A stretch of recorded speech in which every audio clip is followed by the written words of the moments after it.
नमस्कार दोस्तों, मैं सुरिंदर फिर से हाजिर हूं आपके साथ अपनी BOCW एक्ट वीडियो का पार्ट 2 लेकर।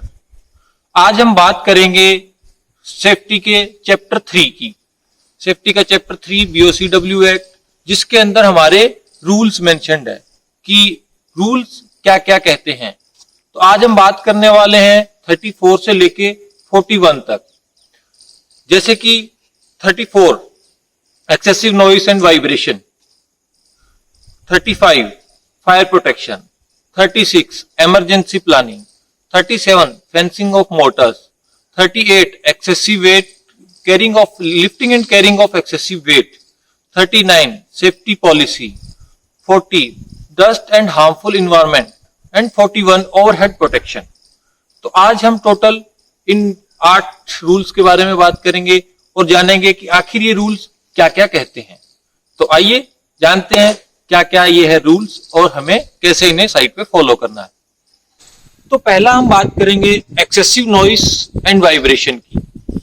तो रूल 34 कहता है कि जहां पे जरूरत से ज्यादा आवाज है, जहां पे काम करते समय जरूरत से आवाज ज्यादा आ रही है, जैसे कि किसी हथौड़ी की ठक ठक की वजह से या फिर किसी हेवी व्हीकल की मूवमेंट की वजह से, तो वहां पे हमें नेसेसरी प्रिकॉशन मेजर्स लेने हैं ताकि ज्यादा आवाज की वजह से जो लोग हमारे साथ काम कर रहे हैं, जो उस एरिया में काम करने में लगे हुए हैं, उनके ईयर ड्रम्स ब्रस्ट ना हो, वह उनके सुनने की क्षमता कम ना हो।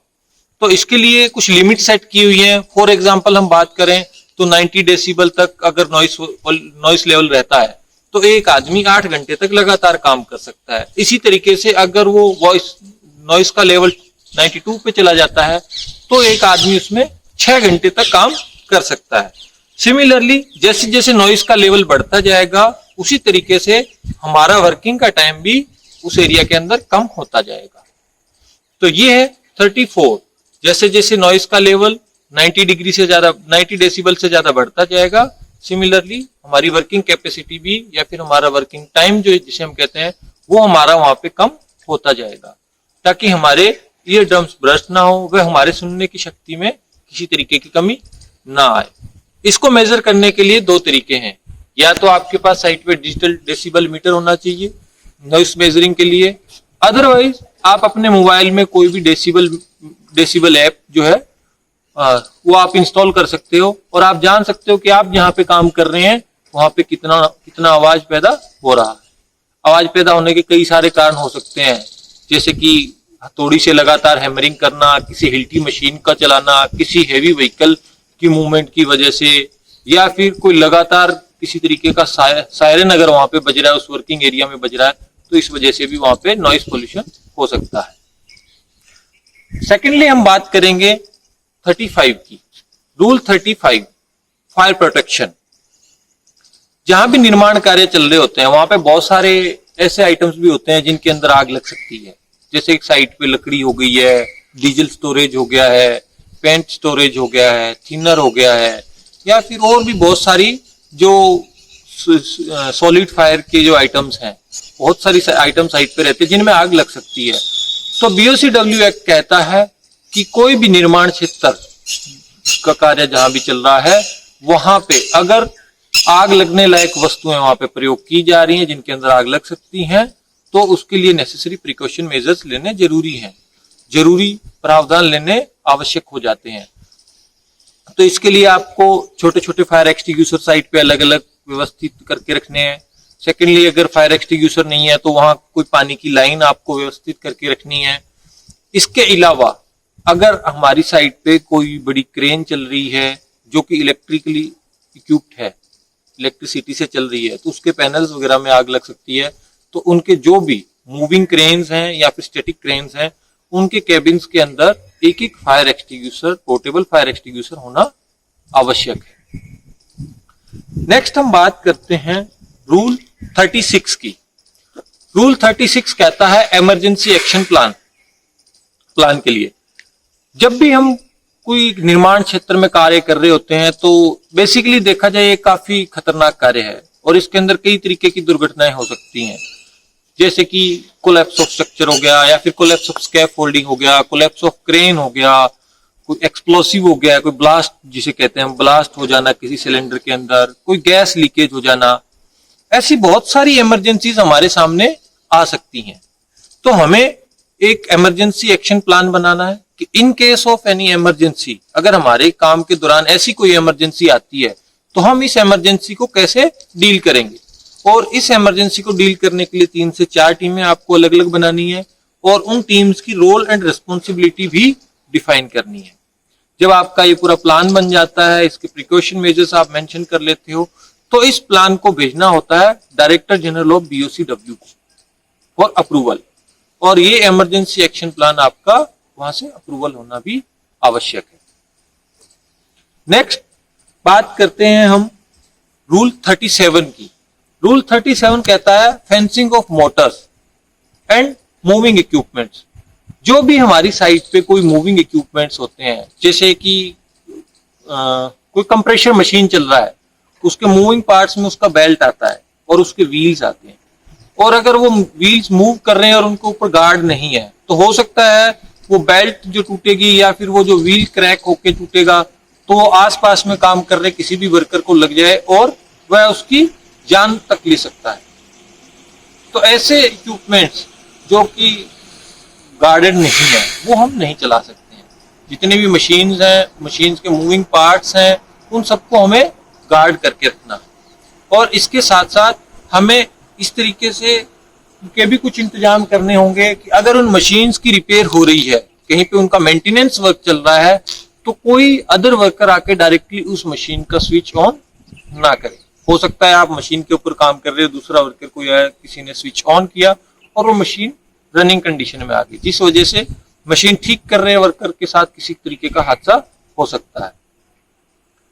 नेक्स्ट हम बात करते हैं रूल 38। रूल 38 कहता है excessive weight lifting and carrying, कि एक अडल्ट वर्कर कितना वेट उठा सकता है, वह उसका कैरिंग कैपेसिटी क्या हो सकता है। तो इसके अंदर हम इस वीडियो के सबसे लास्ट में एक छोटा सा चार्ट डालने वाले हैं, ठीक है, जिसके अंदर क्लियरली दिया हुआ कि अडल्ट मेल कितना वेट कैरी कर सकता है और एक अडल्ट फीमेल जो है वो कितना वेट कैरी कर सकता है। तो इस चार्ट को आप इस वीडियो के सबसे अंत में देखेंगे। Next is rule 39। रूल 39 कहता है हेल्थ एंड सेफ्टी पॉलिसी के लिए किसी भी निर्माण क्षेत्र में जहां 50 या 50 से ज्यादा वर्कर्स लगे हुए हैं, तो वहां पे उस कंपनी की जिम्मेवारी होती है कि वो एक सेफ्टी पॉलिसी को बनाए, वह उस पॉलिसी का approval director general of BOCW से ले। इस पॉलिसी को सक्सेस करने के लिए उन्हें और बहुत सारी चीजें करनी पड़ती हैं, जैसे कि रिस्क असेसमेंट्स बनाना, मेथड स्टेटमेंट्स बनाना, परमिट सिस्टम्स एप्लीकेबल करना एंड उनको फॉलो करना। ये सब उसके पॉलिसी के बनाने के बाद के पार्ट्स हैं, जो कि हम अपनी अगली वीडियो के अंदर डिस्कस करेंगे। नेक्स्ट आता है रूल नंबर 40। रूल नंबर 40 कहता है डस्ट एंड हार्मफुल इन्वायरमेंट के लिए।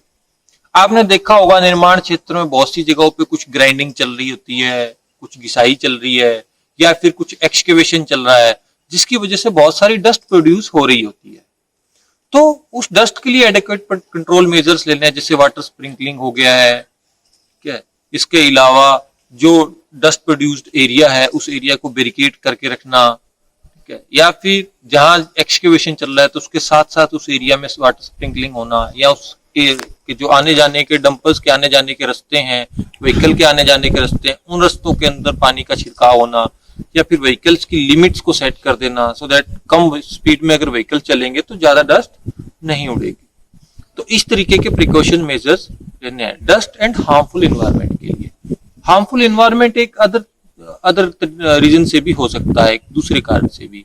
जैसे कई बार आपने देखा होगा कि एक गहरा ट्रेंच खोदा जाता है, ठीक है, उस ट्रेंच के अंदर किसी भी आदमी को काम करने के लिए उतार देते हैं, तो हो सकता है वहां पे लैक ऑफ ऑक्सीजन हो, ठीक है, या फिर कुछ फ्लेमेबल गैसेस वहां पे हो, या फिर कोई अदर हार्मफुल गैस जो है वहां पे हो सकती है। तो इन चीजों से बचने के लिए भी आपको मैंडेटरी रिक्वायरमेंट्स है जो है बीओसीडब्ल्यू की, उसको फॉलो करना है। वह कुछ जरूरी प्रावधान वहां पे लेने हैं ताकि जिस आदमी को हम उस इन्वायरमेंट में वर्किंग के लिए भेज रहे हैं वह हेल्दी एंड सेफ रहे। नेक्स्ट बात करते हैं हम 41 की।